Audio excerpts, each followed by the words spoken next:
Okay, good morning.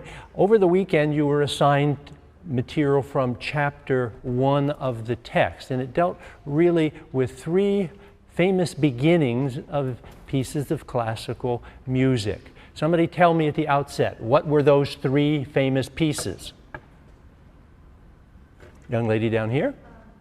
The first one was Beethoven's. Okay, Beethoven's Fifth Symphony. What was the second one? I believe it was Tchaikovsky's Piano Concerto No. 1. Yeah, a Piano Concerto No. 1 of Tchaikovsky, and the third one? Yeah, this piece by Richard Strauss with this funny-sounding German name, we'll just call it Zarathustra, this prophet Zarathustra. So those were the three pieces, and the issues there had to do with musical genre that we're going to talk a little bit more about in a moment, and the instruments. And you went ahead and worked with listening exercises 9 through 11 to engage the musical instruments a bit in those particular exercises. And we have performers here today that are going to, as you can see, demonstrate some of these instruments for us. Let's make one point very clear at the outset. Oftentimes I get student papers that refer to Beethoven's Fifth Song or Tchaikovsky's First Piano Song. Is that right? No, that's not good at all. Are these songs? What do you have to make something a song? Lyrics. You got to have a text. So we don't have, in 80% of classical music, we don't have lyrics. We don't have a text. Well, yes, with opera, of course, but the other 80% is purely instrumental music. It works its magic again through purely instrumental means. So we can't really call those songs. And this puzzled me. But one day I was sitting there at iTunes and I wanted to buy an interior movement of a Mozart serenade. So I was all set to purchase this, and it said, buy song. Boom.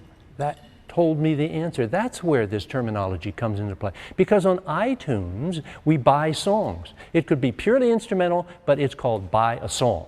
But we don't want to use that sort of parlance. We want to be a bit more sophisticated than that, if you will, and use other terms. So we'll talk generally about Beethoven's composition, or Beethoven's piece, or Beethoven's work, or his masterwork, or chef d'oeuvre, however fancy you want to get with it. We could also go on and be a little more precise and say it belongs to a particular genre. We could use the name of a genre. Now, I'll be talking a lot about genre in this course. Genre is simply a fancy word for type or kind. So what genre of piece is this by Beethoven? Well, it's a symphony. Symphonies have four movements. What's a movement?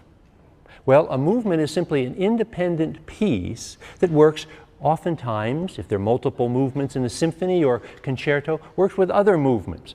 They are independent, yet they are complementary.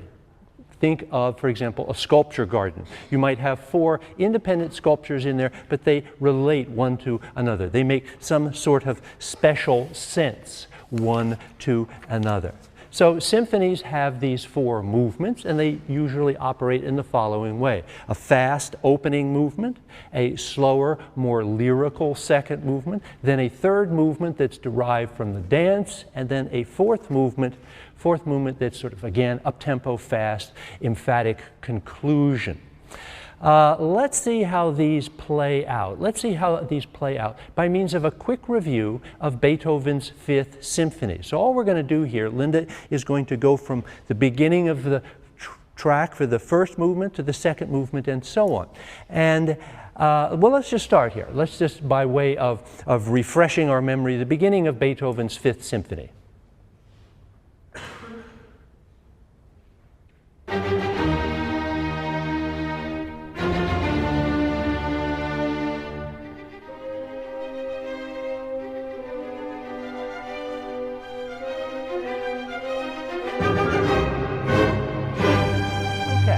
Pause it there, and as we said last time, it operates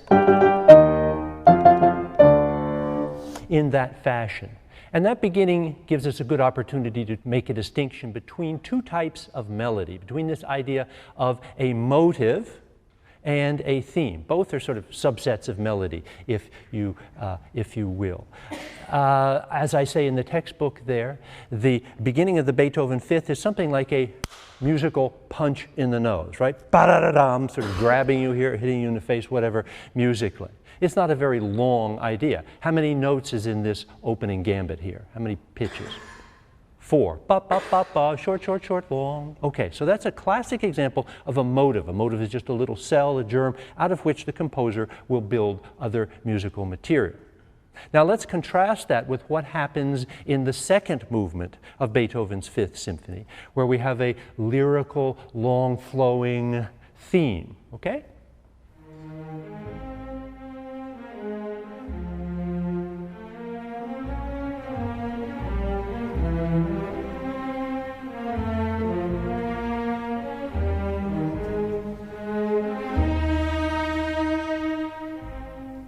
Okay, we'll stop there. All right? So that went on, if we heard the whole thing, it actually goes on for 32 notes as opposed to just 4. So motive versus longer theme. Themes tend maybe a little bit more lyrical. Now, let's go on to the third movement. We said the third movement was dance-derived, but in this case with Beethoven, it's a very strange dance if it is dance-derived. It's just a little bit different than most of these third movements, but let's listen to it anyway, because I'd like you to, when the brasses come in, think about what you're hearing and think about that vis-a-vis the first movement. So let's hear the third movement now.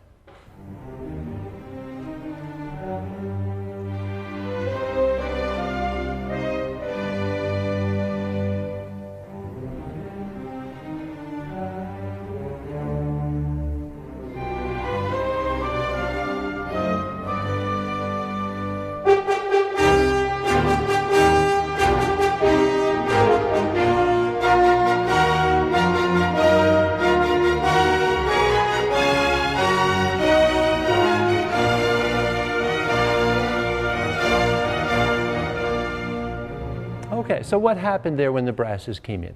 How did that relate to the first movement? Yes? 4 notes, something as simple as that. Da da dee dee dee dee dee dee, same rhythmic idea. So that's the use of a motive there, and that's how these movements are tied together a little bit. Let's go on to the finale now. And as we listen to the finale, let's think about what we heard at the very beginning and talked about last time, about the mood that the beginning of the Fifth Symphony created for it. We had these adjectives up here: negative, anxious, unsettled. Well, how do we feel now about the finale, and why?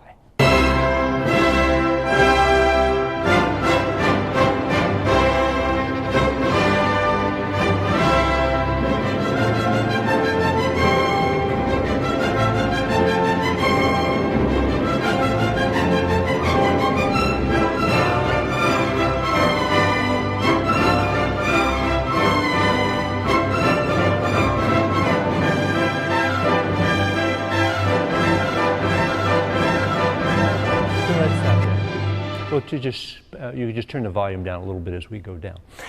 So why do we feel differently about that? I think we do. What do we feel there? Well, sort of upbeat, positive.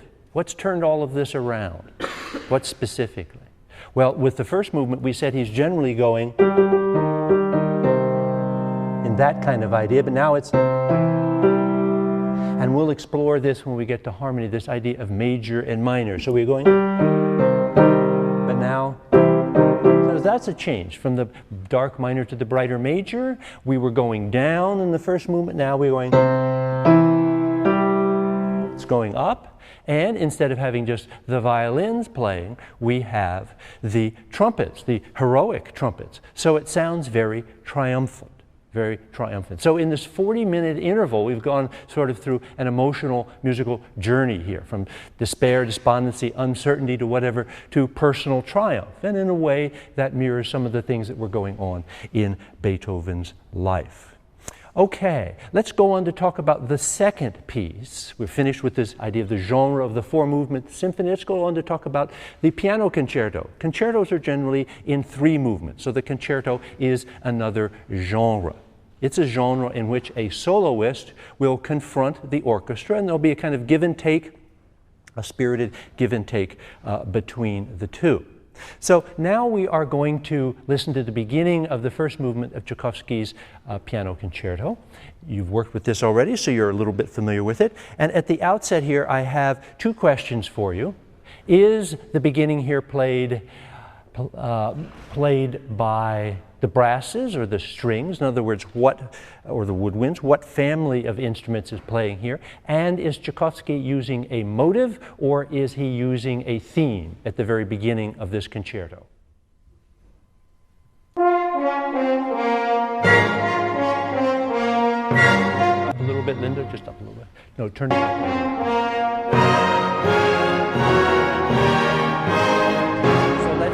Let's do that again, please. Let's do that again so we can hear the beginning.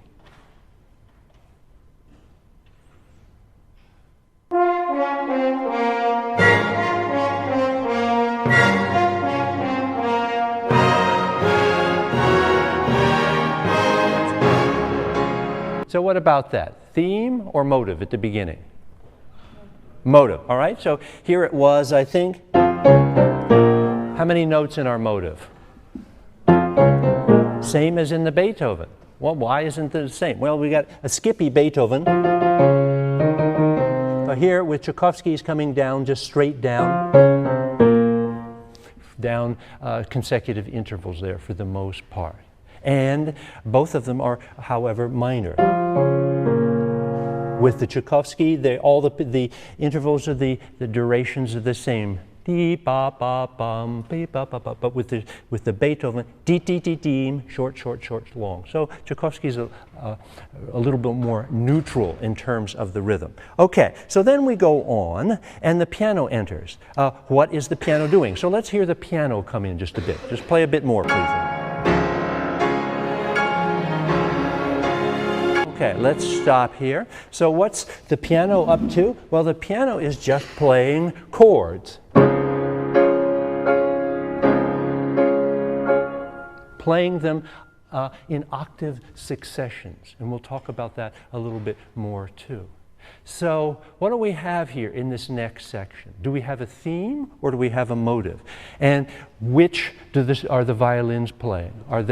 Do they have the theme or the motive? Or does the piano have the theme or the motive? Let's listen.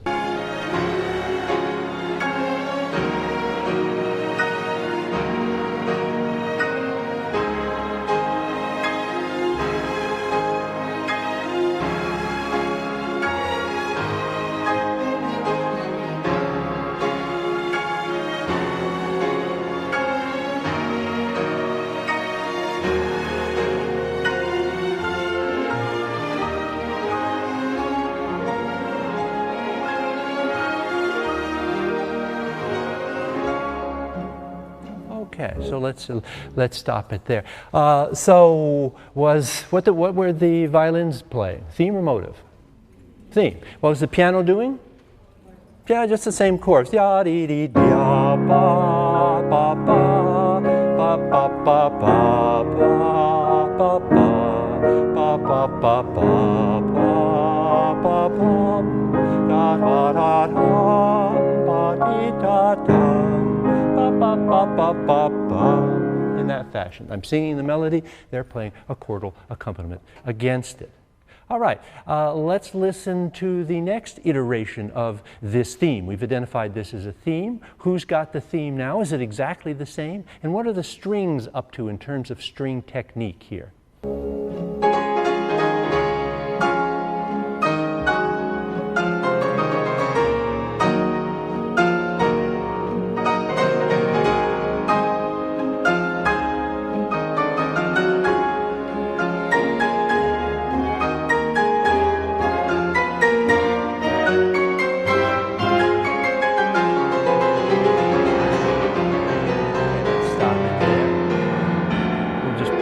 There. So, who had the theme? Piano now. But was it exactly the same? Not really. It's kind of noodling around with it, varying it a little bit. What were the strings doing? They were playing the accompaniment. And what string technique were they using? I think we mentioned that in the first chapter of the book there. Yeah, you've got it. Nice and loud, please. Pizzicato, good, okay, pizzicato. We could write that, did we write that as a term? Yeah, okay, we've got it up there, pizzicato, that's a help. In that particular case, we've switched the roles around. Let's go ahead to 210. We're going to move this along just a little bit here. As we come back into this, I think we've got a situation where the piano keeps playing the four-note motive and keeps building it up for tension, and there's a cascade, and then the theme comes back. Let's see what happens here. Just the motive, 1, 2, 3, 4.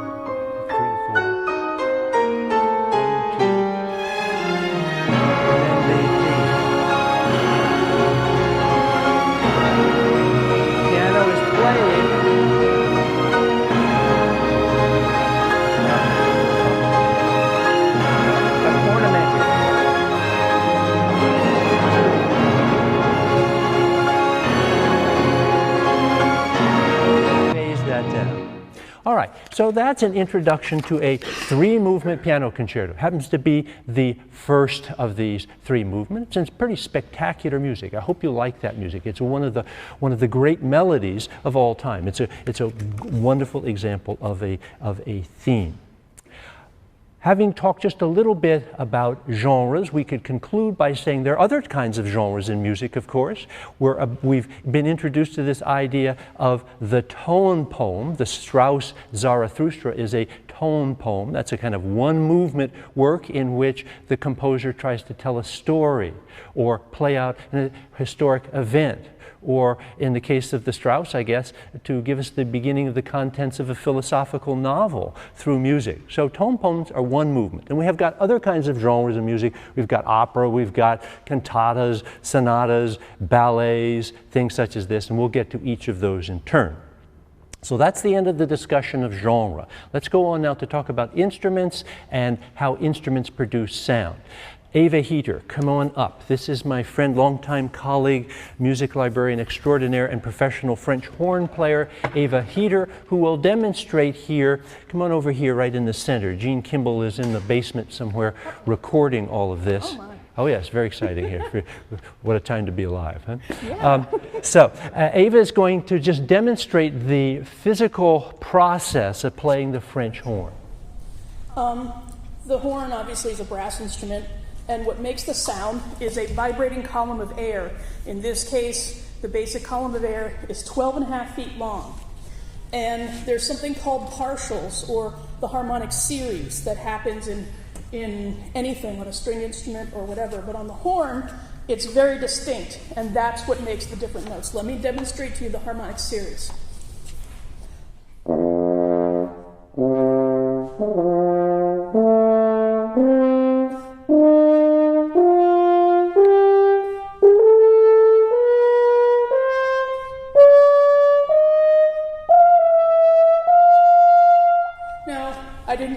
No hands. That was just the notes that are naturally on the 12.5 foot length of vibrating air.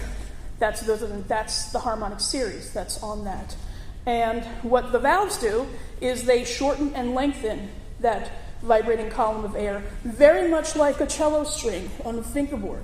You know, the cellist is always shortening and lengthening the strings. I'm doing the same thing, I'm just doing it with a series of switches instead of a fingerboard, which we obviously don't have. Okay, that's fine. That's great. That's the principle. And when she says she's overblowing, what that means is, and we'll keep emphasizing this point today, that and these partials, that when a sound is made, you have not just one sound, but that tube is dividing up into sections, and all kinds of little sections of that one tube are sounding. Not just the big sound, but the partials, or the overtones, the intervals in the harmonic series. So it's a whole series. When we listen to a single tone, it's a whole series. And what Eva was doing there is playing out the notes in that series successively. And we'll keep banging on that. Now, if you would, Eva, play just the beginning of the Zarathustra, or the trumpet part. Can you do that? Oh man, what is it? Well, whatever key you're in. What key are you in? What key would you like me to be in? Well, could we do C? Sure.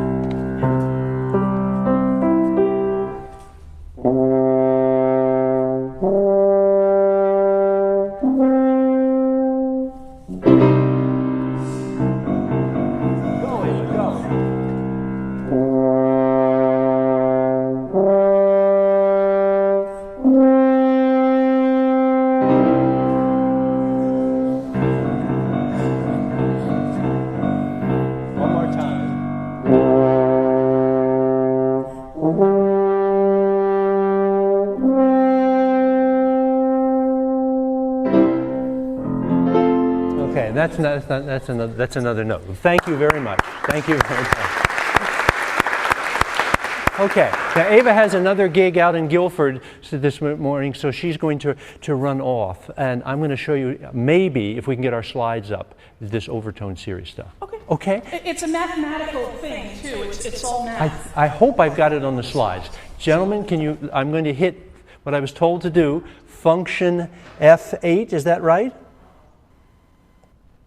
Ha! All right, something came up and then disappeared.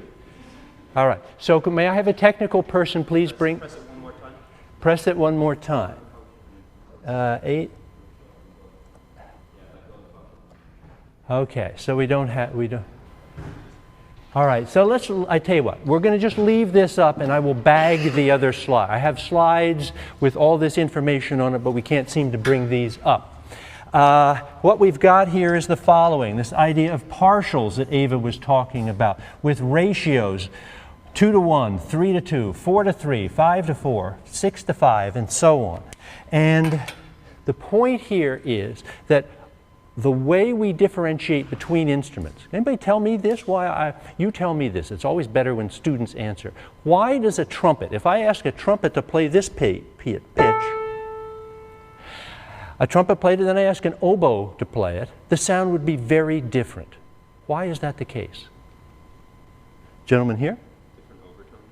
Different overtones. Well, actually, they all have the same overtones in a way. The same frequencies would sound, but you've got it 99% of it. It's which partials are particularly prominent, have extra punch or extra volume to it. Is it the oboe may have the 7th partial very strong and the 3rd partial very strong, whereas the trumpet, I'm just making all of this up, of course, the trumpet may have the 2nd partial and the 4th partial and the 6th partial. So it's which of these partials are sounding within each of these instruments, and the physical properties of each of these instruments are different. It's the particular blend. Here's a really dumb analogy. Any scotch drinkers in here? No, of course not. You're way too young to do that. But think about a blended scotch. You know, you've got a little of this, little of this, little of this, and it makes up whatever it is that you end up with, a particular recipe for that liquid. Well, we have a particular recipe for instrumental timbre or instrumental color. And it's the intensity of the overtones or partials within each particular instrument that creates that. Okay, now we're going to go on and talk about a woodwind instrument here. So Linda, come on up. Linda is a bassoonist. She's also, this is Linda Paul, who will be one of our principal TAs here. She is a PhD candidate in the Department of Music, just passed her qualifying exam with flying colors. So here she is to demonstrate the bassoon for us. Lowest member of the woodwind family. All right, so you probably read in the book that the bassoon is a double reed instrument. And so just to show you what that looks like, you've probably seen it, but if you haven't, 2 pieces of wood vibrate together when I blow through them. Always check it out before I play any notes. And as you will probably suspect by the length of the bassoon, it can play very low notes. And if I put a little rag in the top, I can get it even a little bit lower than that. I didn't bring one. But actually, amazingly, it's a very versatile instrument. It can also play very high notes. As you can see, there are a lot of keys on it. There are 9 keys for my left thumb alone. So I'm kind of switching between these on the back here and many others. And because of that, I can go very high, and I'll just demonstrate that.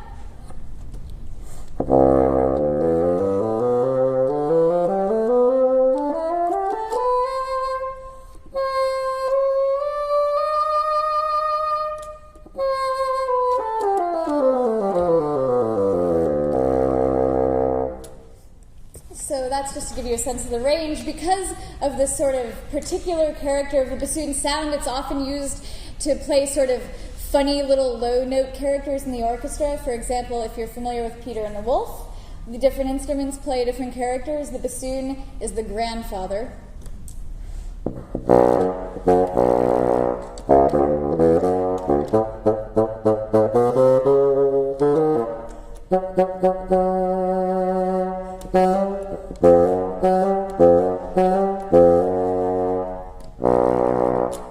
Cool.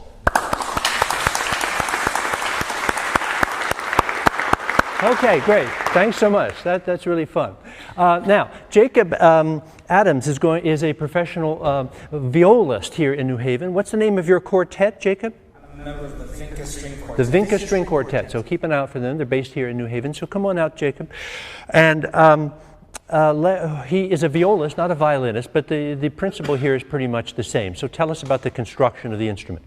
Okay, so obviously we've now seen a little bit of the brass family and the woodwind family, and the other principal section of the orchestra would obviously be the string family.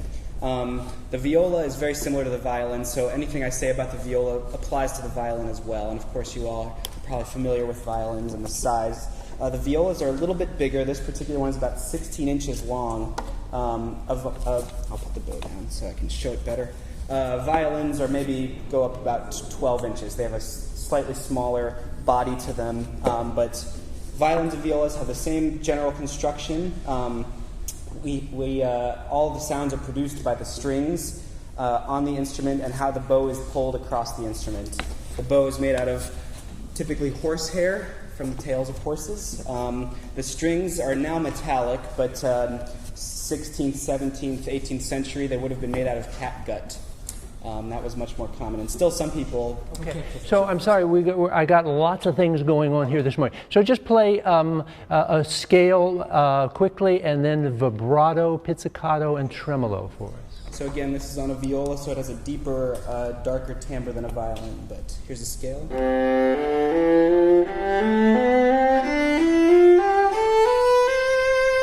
Wow, you did something there at the end. Do you have too much coffee this morning? You started shaking away there. Yeah. So tell us about what you were doing there at the end. So there are all sorts of different little technique things you can do to create different colors and sounds on all string instruments. So this applies to any of them. One of them is the technique you saw me do with my left hand where I wiggled it a little bit. It's called vibrato. You hear it in human voices as well, and you can do it on other instruments. But on a string instrument, it's the difference. I'll play a melody without vibrato and with vibrato so you can see the difference.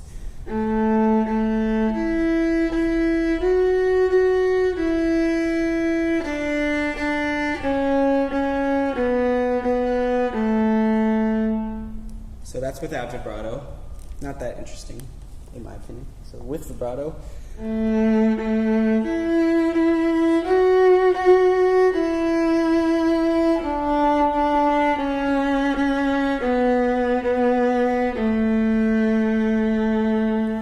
Vary the width and the speed and the length. There's a lot of variety of which. Okay, and then just quickly play a pizzicato for us. Sure.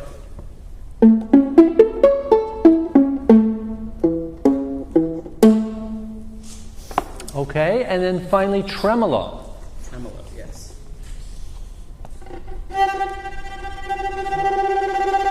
Adds a little excitement or a little filler to the music sometimes. Mm-hmm. All right, great. Thank you, Jacob, very much.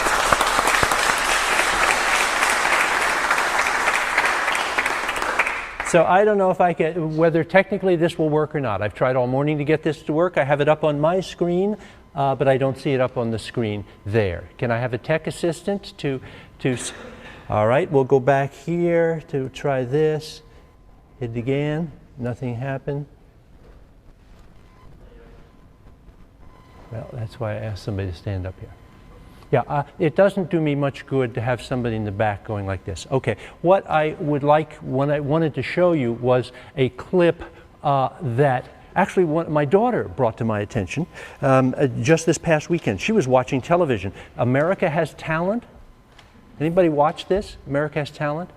And she said, Dad, you've got to watch this. This is the most amazing thing. They've got these two guys on here called Nuttin' But Strings. So I did, and I went to, she sent me the link to YouTube here. Now let's see if we can get this to go. I don't know.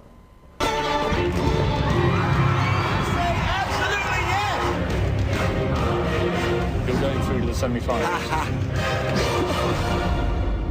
To do something I love with the person that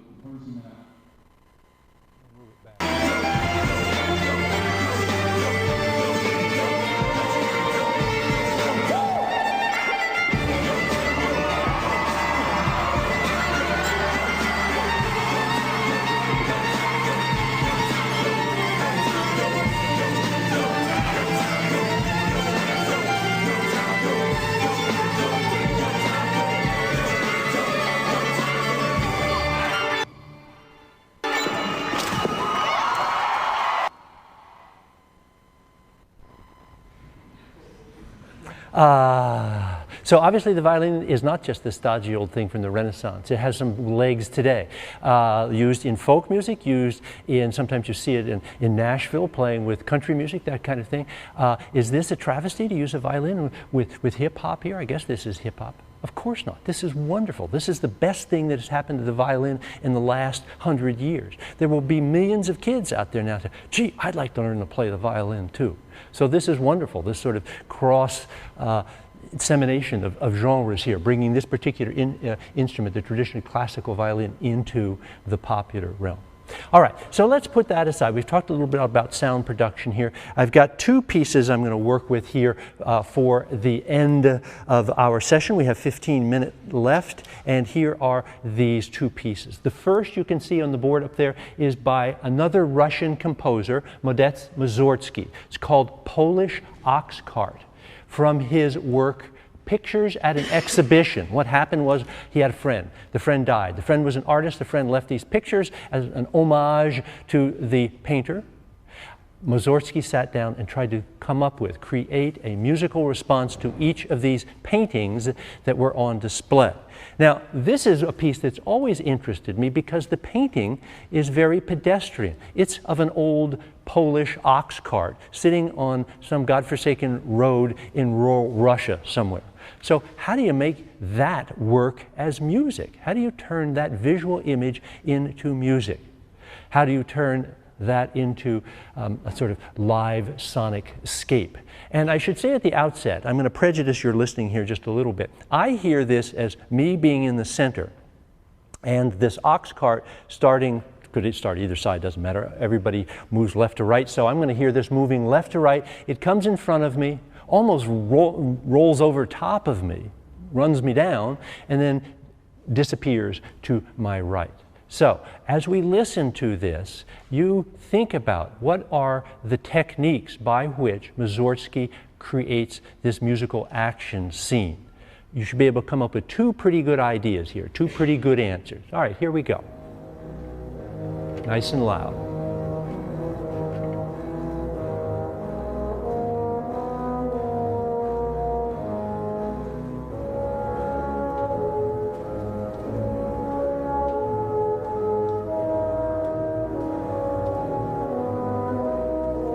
The instrument that is playing is a low tuba, low brass instrument. It doesn't sound much like a tuba because it's actually playing in the higher register of the instrument, but it is a tuba.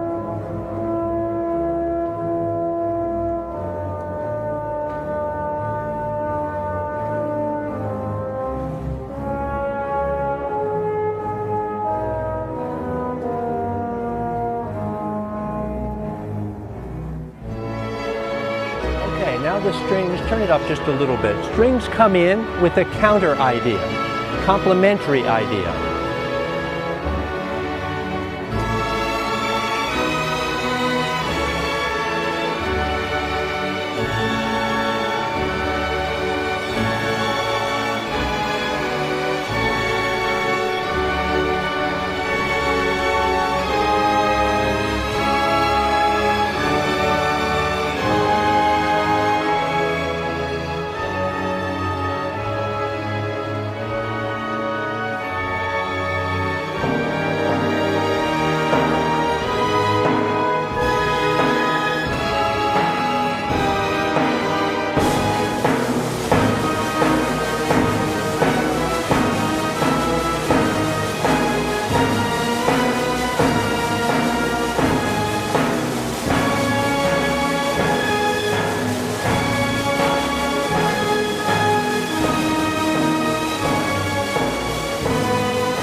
Okay.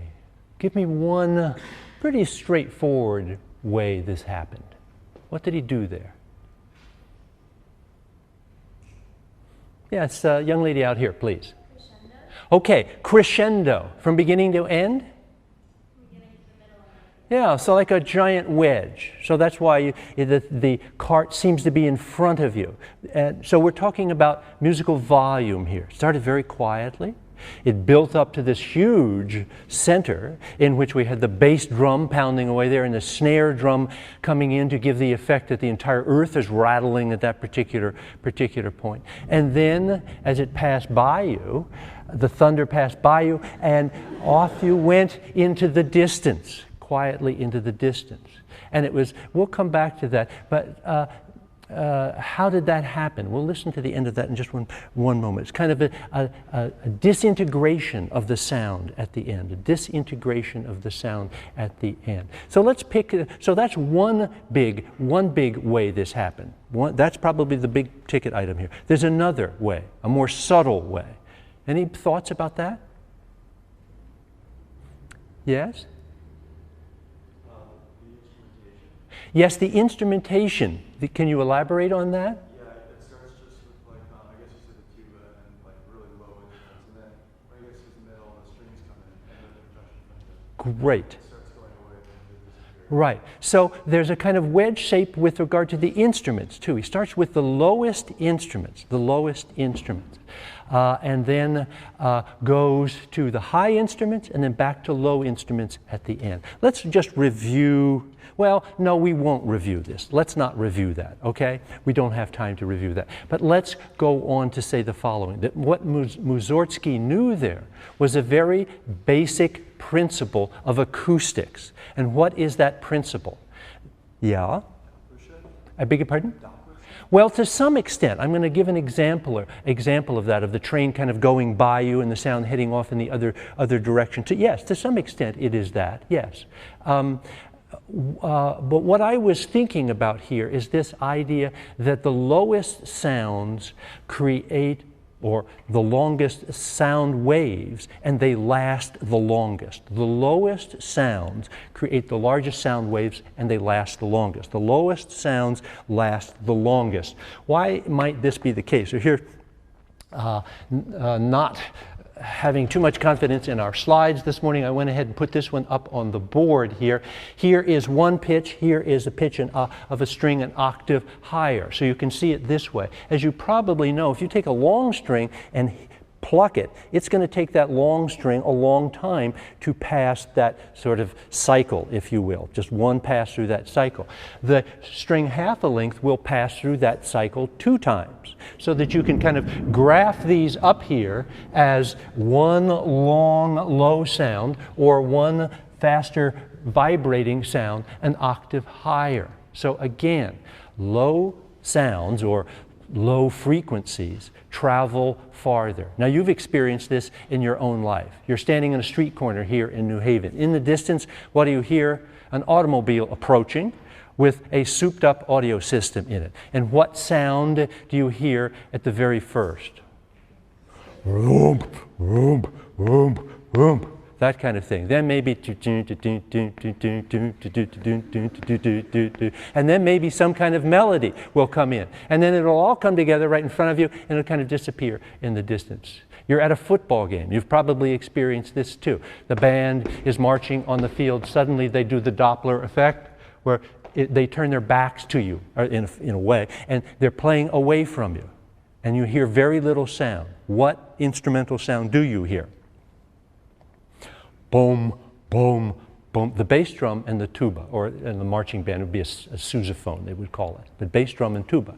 So Mussorgsky knew this kind of thing, and because he was a professional musician and was playing off of it to create this rather unusual and remarkable musical soundscape here. Okay, I have 5 minutes left. I'd like to do one last piece. It's another piece by Richard Strauss. It kind of brings us to the end of Richard Strauss, our discussion of Richard Strauss. We'll say goodbye to him here in our course. It's called Death and Transfiguration, Death and Transfiguration. And I hear this as a companion piece, a kind of pendant to the Zarathustra. One sort of opens up the beginning of life here, and the other closes it down through a referencing of death. There's an interesting anecdote about Strauss, and that is that on his deathbed he said to his daughter Alice, he said, "Alice, it's the funniest thing. Dying is exactly as I composed it in Death and Transfiguration." What an odd thing to say. But in any event, here's how this works. We've been talking about this overtone series with Zarathustra. Eva played this overtone series. He's basically working up to the upper partials. Now he's going to work down the partials. He's going to close it back down here with death.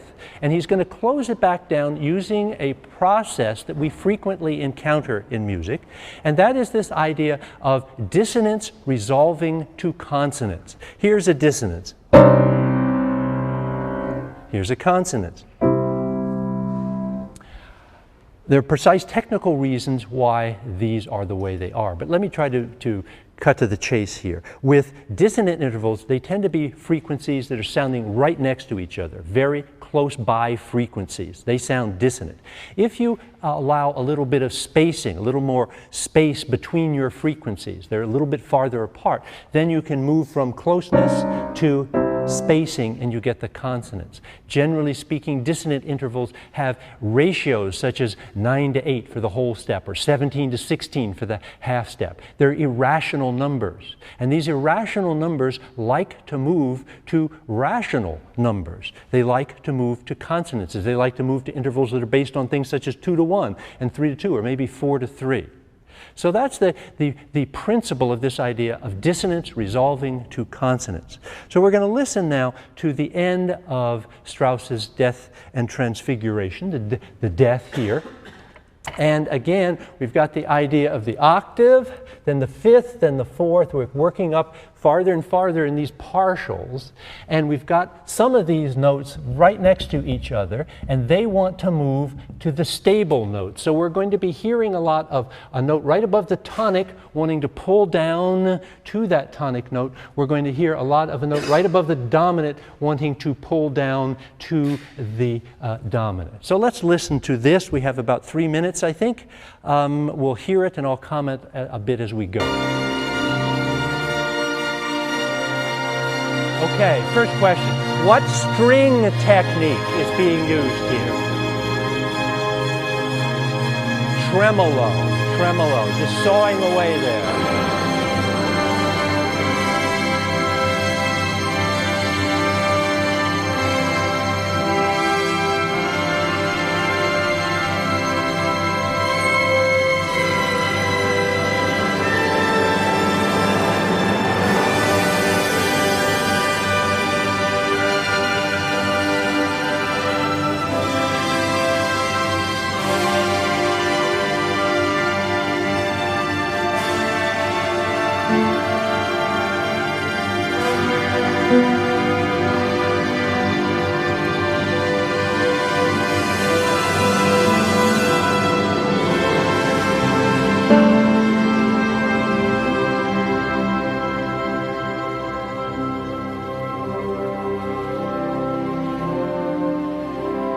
Just working with the 4-note motive here.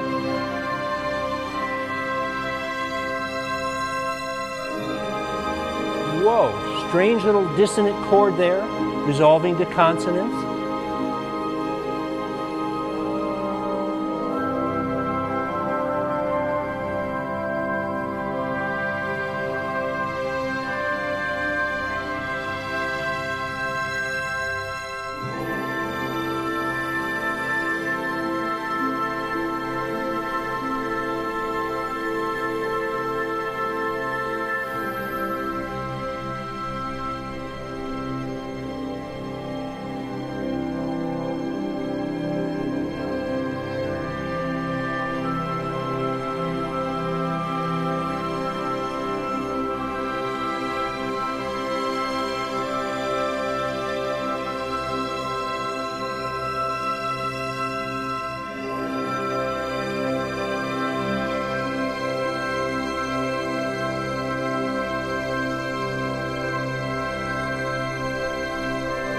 And here it's all just tonic, just the basic primordial note upon which all these other tones are built.